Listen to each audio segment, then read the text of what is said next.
I'm Whitney. I'm 26. I'm a night shift nurse. The same morning, I finished a 12-hour ER shift, my hands still smelling like latex gloves and hospital soap. My father changed every lock on the house I'd been paying him $1,200 a month to live in.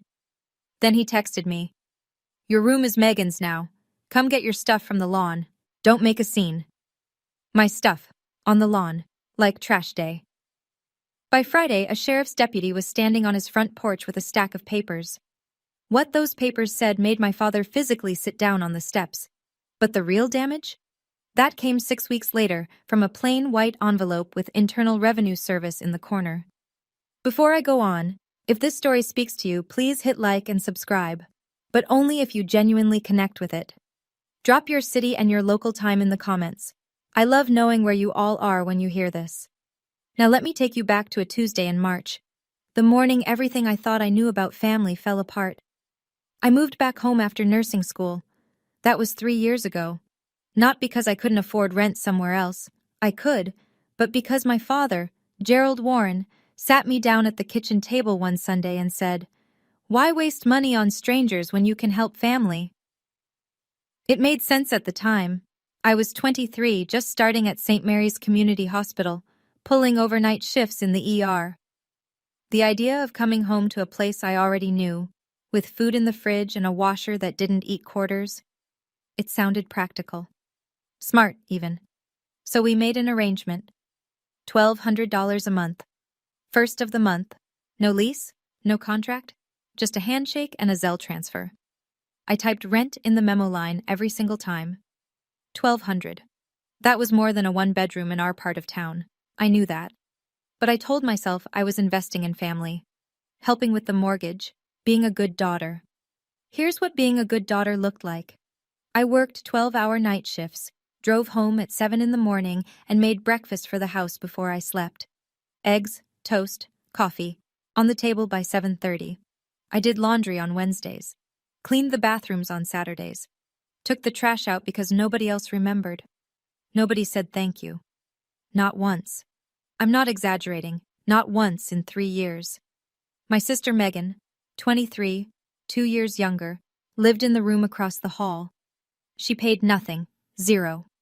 I asked my father about it once, carefully, the way you ask about something you already know the answer to. He didn't even look up from the TV. "She's still finding herself, Whit. Don't be petty." I told myself it was temporary, that he'd see how hard I worked. I was wrong about a lot of things back then, but I was most wrong about that. Megan got engaged in February.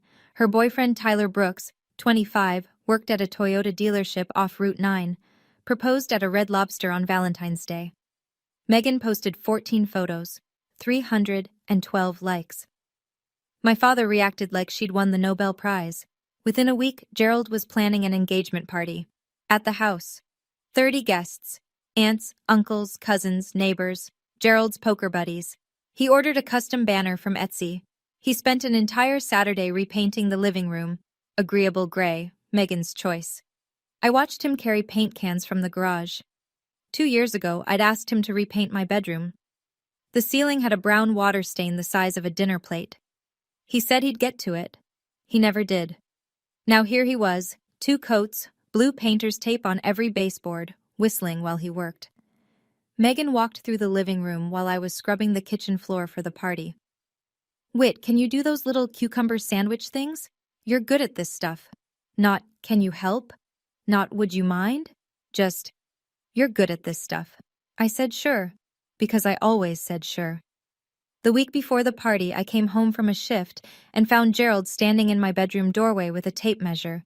He was measuring the wall where my desk sat. "What are you doing?" "Just thinking about storage." He rolled up the tape measure and walked past me without another word. I stood there in the doorway, still in my scrubs, and felt something I couldn't name yet. Storage. That's the word he used. I didn't think twice about it. I should have. Tuesday, March 11th.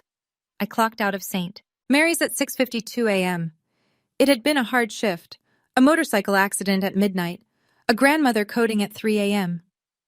We got her back, but barely. My hands were steady for 12 hours. They didn't start shaking until I turned onto my street. I saw the boxes first, Cardboard boxes on the lawn. 3 black trash bags next to them. A laundry basket tipped on its side, my clothes spilling onto the wet grass. My nursing textbooks stacked on the walkway, spines warping in the morning dew. I thought we'd been robbed. Then I saw the lock. New, brass, still shiny. I put my key in. It didn't turn. I tried again. Nothing. My phone buzzed. One text from my father. "Your room is Megan's now. Come get your stuff from the lawn. Don't make a scene." I read it 3 times. My thumb hovered over the call button. Then a second text came in, from my mother, Carol. "Honey, your father already decided. It's better this way." Better. That's the word she used. Better. I sat down on the porch step. The concrete was cold through my scrubs. My stethoscope was still around my neck. I looked at the lawn, at my clothes, my books, the small wooden box where I kept my college graduation tassel and my grandmother's earrings. It was sitting in a puddle. I sat there for 11 minutes. I know because I watched the clock on my dashboard from where I'd parked. 11 minutes of silence.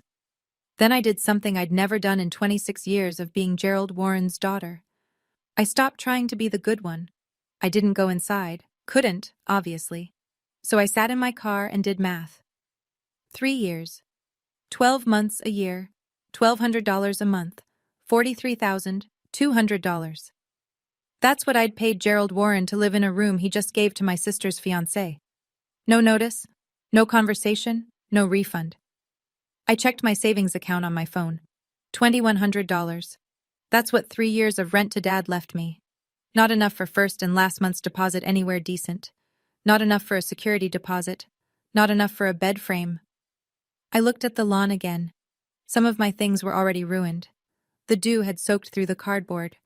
A photo album, my nursing school graduation, Grandma Ruth pinning my cap, was dark with moisture along the bottom edge. The pages would curl. They'd never lay flat again. My phone rang. Gerald. I let it ring. 5 rings. Voicemail. He left a message. I played it in the car with the windows up. "Whitney, don't be dramatic. Come pick up your things before the neighbors start asking questions. And don't call your grandmother about this. It's none of her business. Don't call your grandmother." He said that like a warning, like he knew exactly who would take my side and wanted to cut her off first. I turned off the engine, stared at the house I'd helped pay for, stared at the new brass lock catching the morning light like a middle finger. He planned it. He waited until I was gone, 12 hours overnight, guaranteed not to walk in, and he moved my life onto the lawn while I was putting IVs in strangers' arms. That changed something in me, quietly, permanently. I drove to the hospital, not because I had a shift, because it was the only place that felt safe. The break room on the 3rd floor has a couch that smells like burned coffee and vinyl. I sat there and cried. Not sobbing, just leaking. Tears running into my scrubs while I held a paper cup of water I never drank. Donna Castillo found me at 8:15. Donna's a charge nurse on the day shift, 34, Puerto Rican, built like a firecracker, married to a man who argues for a living. She took one look at me and closed the break room door. "Talk." I told her everything. The locks, the text, the lawn, the boxes. Donna didn't say, "I'm sorry." She didn't say, "That's terrible." She asked a question I didn't expect. "Did you pay him by Zelle or Venmo?" "Zelle. Every month." "What did you write in the memo?" "Rent." Donna pulled out her phone and called her husband Marco right there.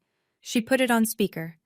Marco Castillo, real estate attorney, 7 years of practice, specializing in tenant disputes. He asked me 3 questions. Did I have a lease? No. How long had I been paying? 3 years. Did I have proof of payment? Yes. 36 Zelle transactions, every single one labeled rent. The line went quiet for a moment. "He just did an illegal lockout on a tenant at will," Marco said. "That's a violation in your state. Doesn't matter that it's family. Doesn't matter there's no paper lease." I stared at the phone. "What do I do?" "Screenshot every Zelle transaction tonight, every single one, and whatever you do, don't delete that text he sent you." Marco said one more thing before he hung up. "Has your father been reporting that rental income on his taxes?" I didn't know the answer, but I had a feeling he already did. I tried one more time. One last time. because I owed myself that, the knowledge that I'd asked before I acted. Tuesday night. I sat in Donna's guest room, charged my phone, and called Gerald. He picked up on the second ring. Dad, I need to talk about the room. Nothing to talk about. Decisions made. I've been paying you rent for 3 years. You were helping with the mortgage, that's not rent. You texted me rent's due by the 5th. Every month, Dad. Silence. 3 full seconds. I counted. Don't twist my words, Whitney. I need 30 days. That's all I'm asking. Your sister needs the room now. You're 26. Figure it out. Click. He hung up on me. Gerald Warren, the man who taught me to say please and thank you, who spanked me once for slamming a door because we don't disrespect this house, hung up on his daughter asking for 30 days' notice. I set the phone down on the nightstand. My hands were steady. I noticed that. 10 minutes later, my phone buzzed again. Not Gerald. Megan. Hey, Whit, can you come get the rest of your stuff tomorrow morning? Tyler's moving his desk in. Tyler's desk. In my room. The room with the water stain my father never painted over for me, but repainted in 48 hours for my sister. I didn't answer Megan. I opened my banking app instead. I scrolled through 3 years of Zelle transfers. 1,200, 1,200, 1,200. A rhythm as steady as a heartbeat. I took my first screenshot at 9:47 p.m. I didn't stop until I had all 36. Gerald didn't wait. By Wednesday morning, my phone was buzzing with texts from people I hadn't spoken to in months. Aunt Sandra, Gerald's younger sister, lives in Delaware. Opinions about everything. Texted at 7:15 a.m. Your dad says you're being difficult about moving out. Honey, Megan's getting married. Just be happy for her. Uncle Rick, Gerald's hunting buddy and brother-in-law, texted 20 minutes later. Gerald says you're demanding money from him? That's not like you, Whit. Demanding money. That's how he told it. I scrolled through the messages. 6 texts from 4 relatives in 2 hours. All variations of the same theme. Whitney is being selfish. Whitney is jealous of Megan. Whitney is making Gerald's life difficult. Nobody texted to ask me what happened. Not one of them called to hear my side. Gerald told his version, and the family passed it around like a casserole dish at Thanksgiving. Everyone took a serving. Nobody checked the ingredients. He wasn't just kicking me out. He was rewriting the story so that when I fought back, I'd already be the villain. I sat at Donna's kitchen table and stared at my phone. I could feel the old instinct, the fixer in me, the peacemaker, the girl who always smoothed things over. She wanted to call everyone and explain. She wanted to say, "That's not what happened. Let me tell you my side." I put the phone face down on the table. Then I picked it up again and opened my Zelle history. 36 transactions, $43,200. I saved every screenshot to a cloud backup, every memo line that said rent, every date, every dollar. Gerald was building a narrative. I was building a file. Wednesday morning, I drove back to the house to get whatever was left. Gerald had moved the remaining boxes to the front walkway. Not the porch, not the garage, but the walkway. Right where anyone driving by could see them. One was already splitting at the bottom from the weight. Mrs. Patterson from across the street was outside watering her azaleas. She watched me pull up. She watched me pop the trunk. She didn't look away. Gerald came out the front door. He was smiling. Not at me. At the street. Performing. "She's just picking up the rest of her things," he called over to Mrs. Patterson, loud enough for the whole block. "Kids, you know. Can't stay forever." I didn't respond. I picked up the first box. Winter clothes, a crock pot, a picture frame with a crack down the glass, my graduation photo, the one with Grandma Ruth. "Dad, I need to check my room for anything left behind." "Room's already Megan's. Nothing of yours in there." I looked through the front window as I passed. My bedroom, the room I'd paid $43,000 for, had been repainted. New curtains, new bedspread. Tyler's desk was already against the far wall. 2 days. He'd converted my entire life into someone else's office in 2 days. Gerald turned back to Mrs. Patterson and shrugged, grinning. "Tough love. Tough love." He called it tough love. I loaded the last box into my trunk. I didn't slam it. I closed it gently, deliberately. I wanted him to think I was giving up. I wasn't. But I did save Mrs. Patterson's number from the neighborhood directory. She was standing right there. She saw the boxes on the lawn. She heard every word. Witnesses remember. That night, Marco Castillo spread a yellow legal pad across Donna's kitchen table and sat across from me like a mechanic showing you what's wrong under the hood. 3 moves, he said. Each one is separate, each one is legal, and each one is going to get his attention. He held up one finger. First, illegal lockout complaint. Your state requires a minimum 30-day written notice to terminate a tenancy at will. He gave you 0. That's a statutory violation. The court can award damages plus penalties. Second finger. Small claims court. You're owed $43,200 in rent paid without a lease or legal tenancy agreement. The state cap for small claims is $10,000, so we file there first. The rest can go to civil court later. Third finger. IRS Form 211. Whistleblower report. He received $43,000 in rental income over 3 years and, I'd bet my briefcase, reported none of it. That's unreported taxable income. I stared at the pad. 3 bullet points, 3 lines that could dismantle my father's entire sense of authority. The IRS won, I said quietly. That could destroy him. Marco didn't blink.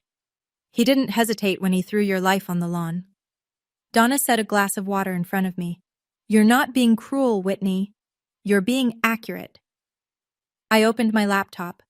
The folder was already built. I'd been organizing it since Tuesday night. 36 Zelle screenshots, bank statements with matching dates. The text from Gerald. Rent's due by the 5th. The lockout text. Your room is Megan's now. A timeline of events, handwritten, dated. Marco looked through every file. When he finished, he closed the laptop and nodded. Print everything. 2 copies. We go to the notary Thursday morning. I called Grandma Ruth on Thursday afternoon. She picked up the way she always does, mid-sentence, like the conversation started before the phone rang. I already heard Gerald's version, sweetheart. Let me guess. You left because you're ungrateful and jealous of your sister. I almost laughed. Almost. That's not what happened, Grandma. I know it's not. I know my son-in-law. He tells people what makes him look good. Been doing it since the day he married your mother. I told her everything. The locks, the text, the lawn, the boxes in the dew. She was quiet the whole time. Grandma Ruth doesn't interrupt. She collects. When I finished, she said something I didn't expect. He did the same thing to his brother, you know. I didn't know. Eddie. Gerald's younger brother. They inherited their mother's duplex together. 50-50 split. Gerald moved in, started making decisions without Eddie, and when Eddie disagreed, Gerald changed the locks on his half. Told the whole family Eddie abandoned the property. Eddie didn't fight it. Lost his share. Hasn't spoken to Gerald in 15 years. She let that sit. Don't do what Eddie did, honey. Eddie stayed quiet. Lost everything. My throat tightened. I'm not staying quiet. Good. Then she said something that hit harder than all of it. Your mother called me last night. She knows it's wrong, Whitney. She knows. She just won't say it out loud. My mother knew. She knew, and she let it happen. She watched Gerald change the locks and haul my things to the lawn, and she chose peace with him over justice for me. That was the part that hurt more than the locks, more than the text, more than the dew on my graduation photos. My mother's silence. Megan's engagement party was Saturday night. 30 guests. The house lit up like a magazine spread. String lights on the porch, a welcome sign with Tyler and Megan in gold calligraphy, cars lining both sides of the street. I wasn't invited. I found out because Aunt Sandra accidentally included me on a group text with the address and time. She deleted it 30 seconds later, but I saw it. I didn't go. I didn't drive by. I sat in Donna's guest room and watched the clock. At 8:47 p.m., my phone lit up. Instagram notification. My cousin Jamie, 19, Sandra's youngest, posted a story from inside the party. I tapped it. There was Gerald standing in the living room holding a champagne flute giving a toast. The camera was shaky, the audio tinny, but I heard every word. Family is everything, he said, smiling. We take care of each other in this house. 30 people raised their glasses. Behind him, through the open door of what used to be my room, I could see the new curtains, Tyler's desk, a framed photo of Megan and Tyler on the wall where my nursing school diploma used to hang. Gerald lifted his glass higher. Megan, sweetheart, you deserve the world. This house will always be your home. This house will always be your home. He'd never said that to me. In 26 years. In $43,200. Not once. I watched the story twice. Then I closed Instagram and stared at the ceiling. Somewhere across town, in a house I'd helped pay for, my father was toasting to family. In a room he stole from me. In front of 30 people who didn't know, or didn't care, that his older daughter was sitting alone in a borrowed bed. He toasted to family. In the room he took from me. Jamie called me Sunday morning. She sounded uncomfortable, like someone carrying a plate they know they're about to drop. I need to tell you something, Whit, about what what Uncle Gerald said at the party. Tell me. He stood up during the toast and told everyone you moved out because you wanted independence. Said you didn't even bother to congratulate your sister. His exact words. I closed my eyes. Aunt Sandra backed him up. She said, "Some children only think about themselves." And Uncle Rick just nodded like it was a fact. Did anyone ask about me, my side? No, nobody. Jamie's voice dropped. It was messed up, Whit. Everyone just believed him. I sat on the edge of the bed and pressed my palm flat against my knee to stop it from bouncing. There's one more thing, Jamie said. Tyler was talking to Rick's son about the room. He called it huge, said it was perfect for a home office. He was bragging about it. A home office, not even a nursery, not a room for a future child. Tyler, a car salesman who'd known my family for 11 months, was sitting at a desk in a room I'd paid rent on for 3 years, and he was bragging about the square footage. My father didn't just give away my room. He gave away my name at a party I wasn't invited to. He rewrote 3 years of rent payments into a story about a selfish daughter who couldn't be happy for her sister. And he thought that was the end of it. He thought I'd swallow it the way I'd swallowed everything else. He was about to find out what happens when the quiet daughter stops swallowing. Monday morning, 6:12 a.m. I'd just come off another night shift, 14 hours this time, a pileup on the interstate. My hands still smelled like betadine. I sat at Donna's kitchen table and opened my laptop. The folder sat on the desktop. I'd named it simply, Case. 36 Zelle screenshots, bank statements with highlighted transactions, Gerald's texts, screenshotted, time-stamped, backed up to the cloud. The notarized copies Marco helped me prepare. A handwritten timeline of every event since March 11th. Donna came downstairs at 6:30. She saw me sitting there, still in scrubs, staring at the screen. She didn't ask if I was okay. She poured 2 cups of coffee, set one in front of me, and sat down. We didn't talk. She just sat there. Sometimes that's what courage looks like, someone sitting next to you while you decide. At 6:45, I called Marco. I'm ready. He didn't hesitate. Courthouse opens at 8:30. I showered. I put on clean scrubs, the only professional clothes I had that weren't wrinkled in a garbage bag. I dried my hair. I looked at myself in the mirror. I didn't want revenge. I wanted what I was owed. There's a difference. Revenge is loud. Revenge is a phone call at midnight, a scene at a party, a post on Facebook. What I wanted was paperwork, documentation, a judge reading the word rent 36 times in a row and asking my father to explain. I picked up the folder. Donna stood at the door. I'll be here when you get back. I drove to the courthouse with the windows down. March air, cold and sharp. My hands were steady on the wheel. They'd been steady all night. They weren't going to shake now. The county courthouse is a squat brick building on Elm Street with a metal detector at the front door and fluorescent lights that make everyone look tired. I got there at 8:22. There were 4 people ahead of me at the clerk's window. I stood in line holding a manila envelope thick enough to feel important. My scrubs still had the hospital crease. When I reached the counter, a woman with reading glasses and a name tag that said Dolores looked at me the way clerks look at everyone. Patient, flat, ready to be bored. What are we filing today? 3 things, I said. An unlawful eviction complaint, a small claims petition, and I need the forms for an IRS whistleblower report. Dolores raised an eyebrow. Just one. I opened the envelope and laid it out. The Zelle screenshots. 36 pages, chronological. The text messages, printed and notarized. The bank statements, the timeline. She put on her reading glasses and leafed through the stack. Slowly, carefully, page by page. "This is your father?" she asked, reading the text. "Your room is Megan's now." "Yes, ma'am."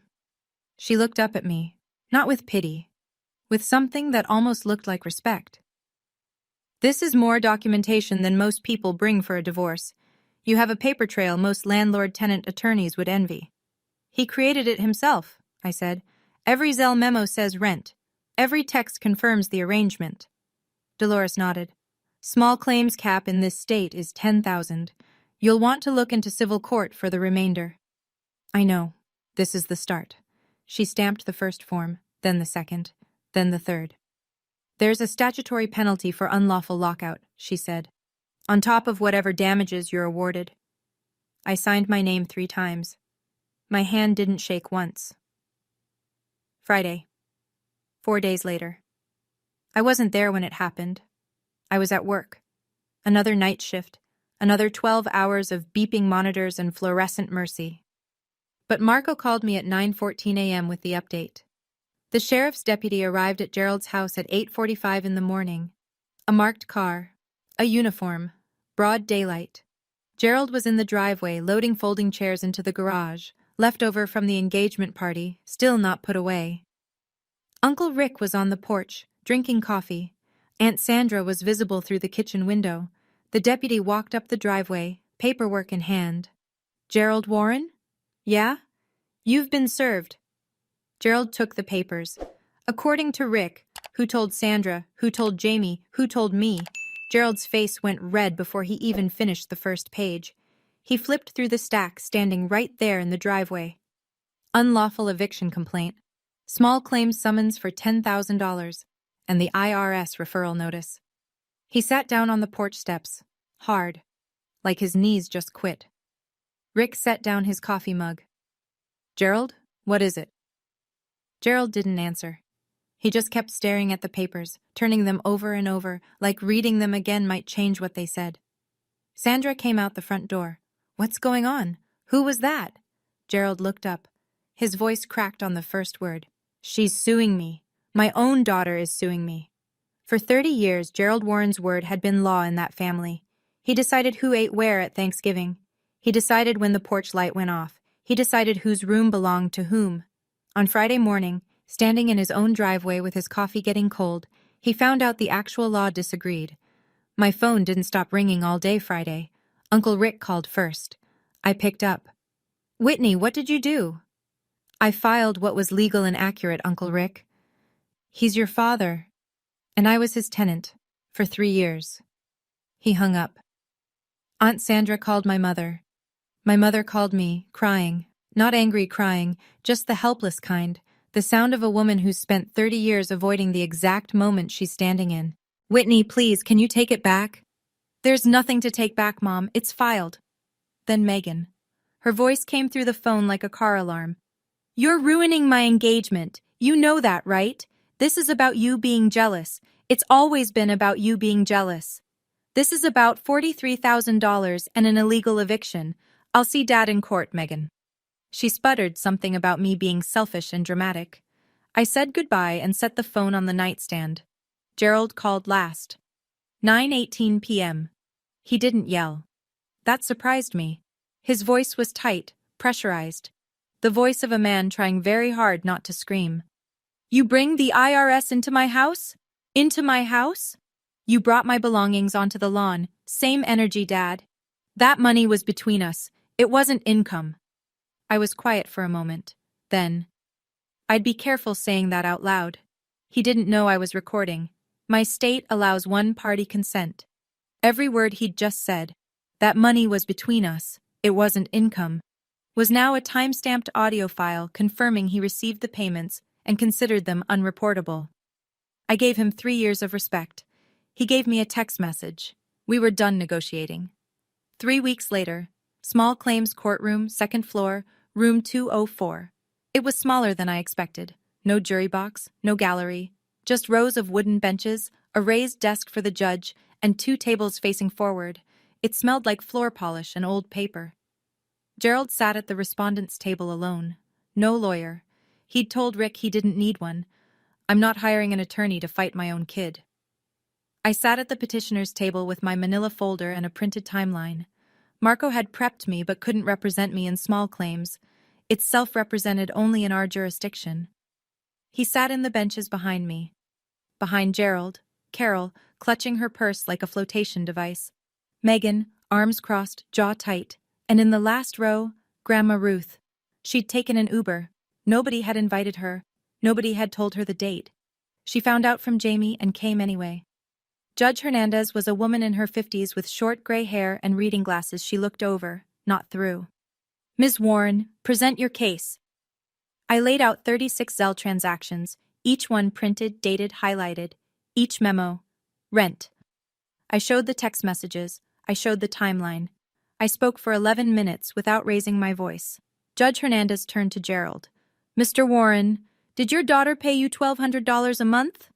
Gerald shifted in his chair. She was helping with the house. It wasn't rent. The judge picked up the printed text message and read it aloud. Rent's due by the 5th. Don't be late again.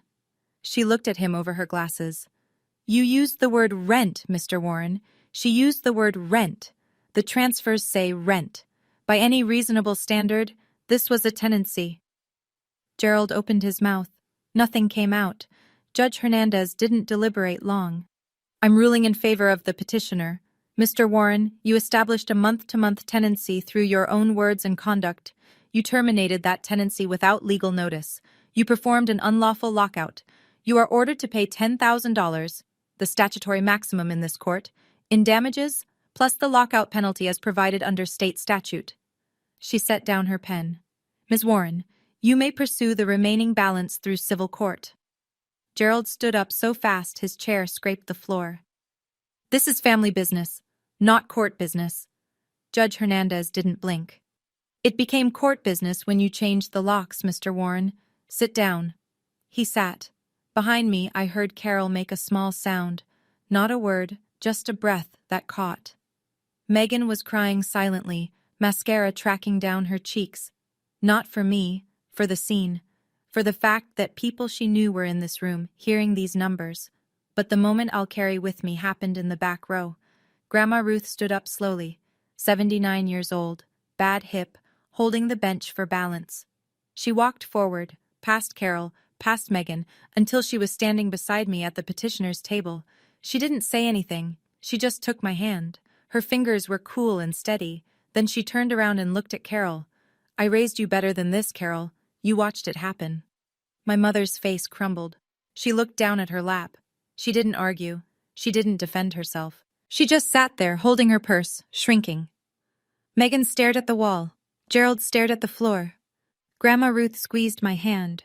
Her voice was low, just for me. Your grandfather would be proud of you, Whitney. That's when I cried. The courtroom was one kind of reckoning.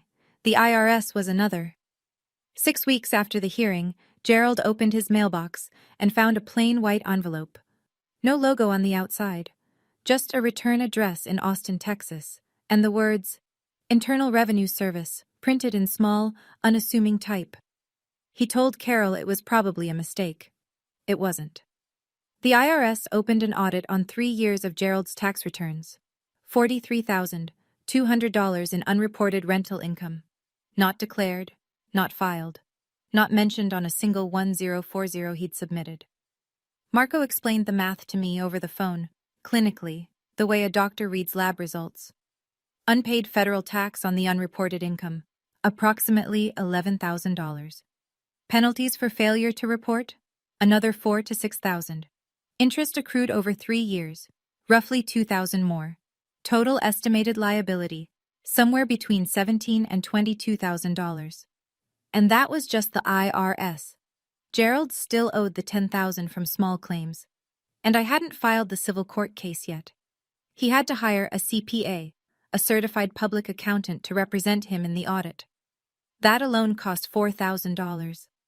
Gerald Warren, the man who wouldn't spend $40 on a can of paint for my ceiling, was now writing checks to accountants and watching his savings account bleed.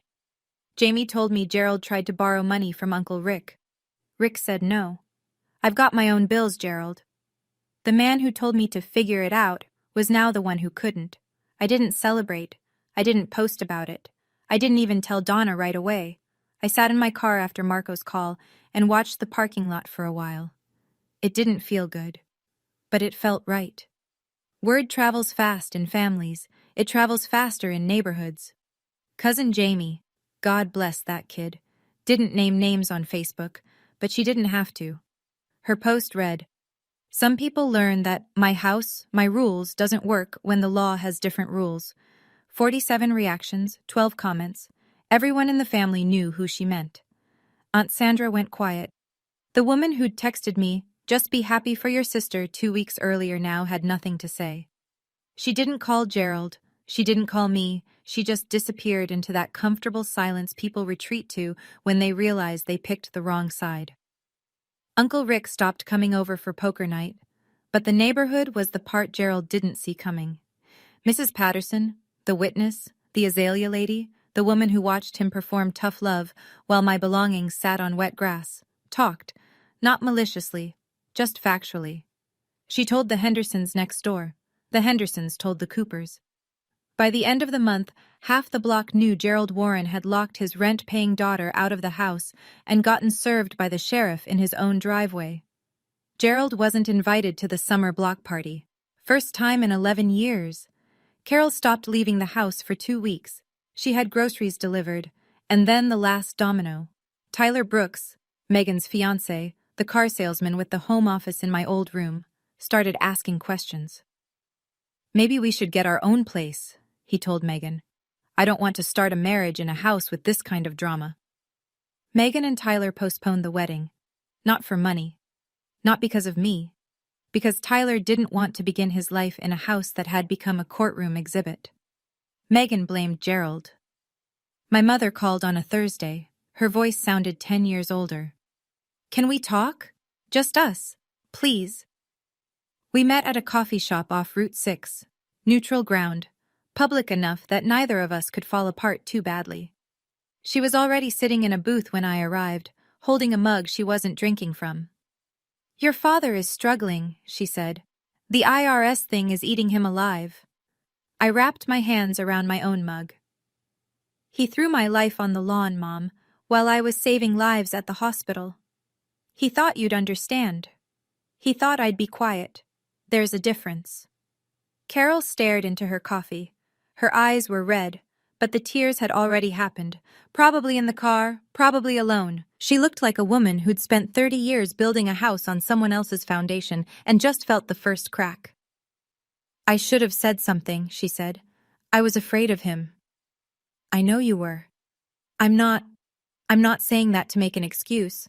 I'm just telling you what's true." "I believe you, Mom, but you still let it happen," she cried. Quietly, the way people cry in coffee shops, tucked in, contained, embarrassed. I didn't reach across the table, not because I was punishing her, because comfort from me right now would have let her off the hook, and she needed to sit in it. "I love you," I said. "I do. But I can't come back to a house where my worth is measured by how much I give up." She wiped her eyes with a paper napkin. "When did you get so strong?" "I'm not strong, Mom. I'm just done paying the price for being easy to ignore." She looked at me like she was seeing me for the first time. Maybe she was. 3 months later. I signed a lease, a real one, with my name printed on every page, for a 1-bedroom apartment 6 blocks from St. Mary's. Ground floor, 12 minutes to work, rent, $890 a month, less than what I paid my father. The small claims check, $10,000, cleared the same week.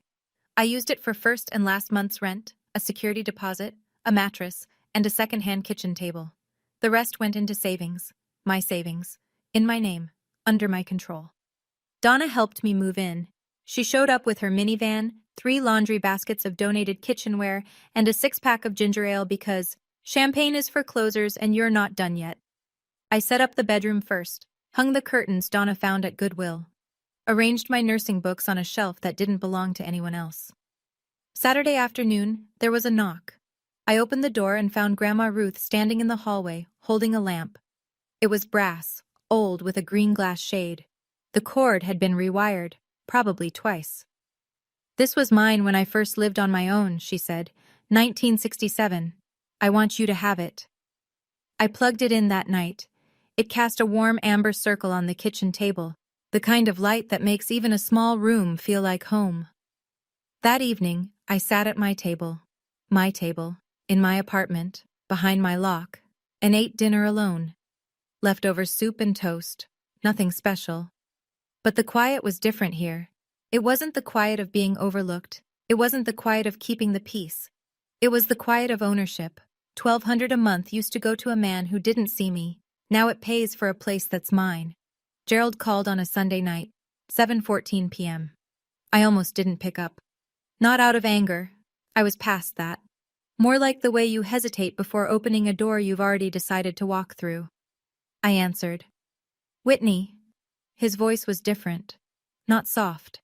Gerald Warren doesn't do soft, but the edges were filed down. The command was gone. "Hi, Dad.